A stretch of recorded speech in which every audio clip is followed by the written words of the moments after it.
Hey everyone, today we're going to talk about phylum Planthyelminthes. If you remember about classification of animals, we say that we can divide animals in two ways like vertebra and invertebrates. So we say that the invertebrates or animals without backbone can be divided to different phylums like Porifera and Cnidarian, which were the aquatic animals. And the next phylum that we are going to talk about is Planthyhelminth, which is a kind of worm, and this is flatworm, which is parasitic. Their life and body structure is so much interesting. Be with me till the end of the lesson for learning that things.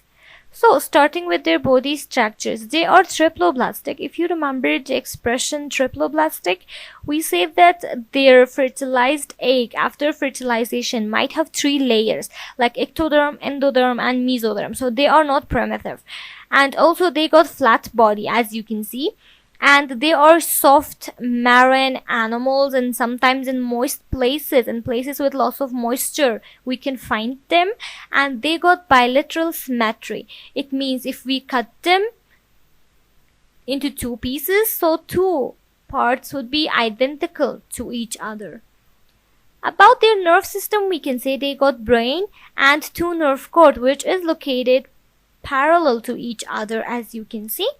And also they got some nerve networks all around their body as well. Their respiration is happening with diffusion, or gas exchange is happening with diffusion process. Diffusion is the transmission of particles or gas from region of high concentration to region of low concentration. So basically their body wall is designed to absorb oxygen from the air, which is highly concentrated with the oxygen, and release carbon dioxide outside from their body. So body wall is affecting or working for their respiration. About their digestion and excretion, we can say that they got protonephridia. This is a whole cell which is helping to their excretion, like they got excretory pore, and also this protonephridia contains some flagella and cilia, which is just serving to propel waste products to the excretory tubes. Then they can excrete it to the outside, and also they can grab food from the same hole as well.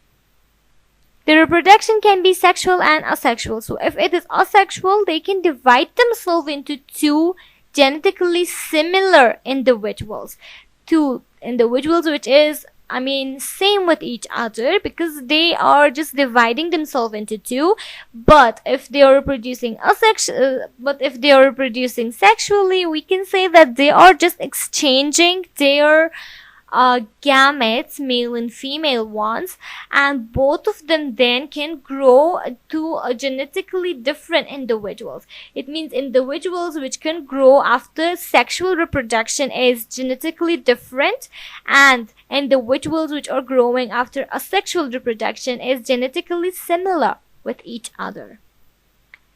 So about the examples of that kind of worms and animals, we can say that there are three kind or examples of Planthyhelminths. Like the first one is Turbellaria with this shape, Thermatoda and Sistode. You can see that three of them are like flat, and three of them are parasitic worms which can cause two diseases. So the first one, Turbellaria, these are living under stones in streams. Inside the water they can live, and we can find them inside the water.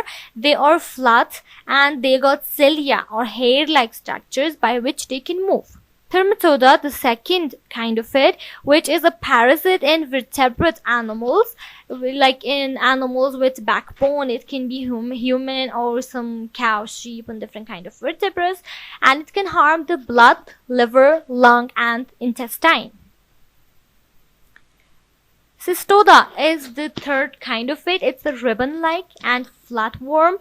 It's also parasite. It can damage the intestine of vertebrate animals. It got some hook-like structures by which they can attach themselves or secure themselves to intestine and use from it. And this is a parasitic worm. It can cause to disease.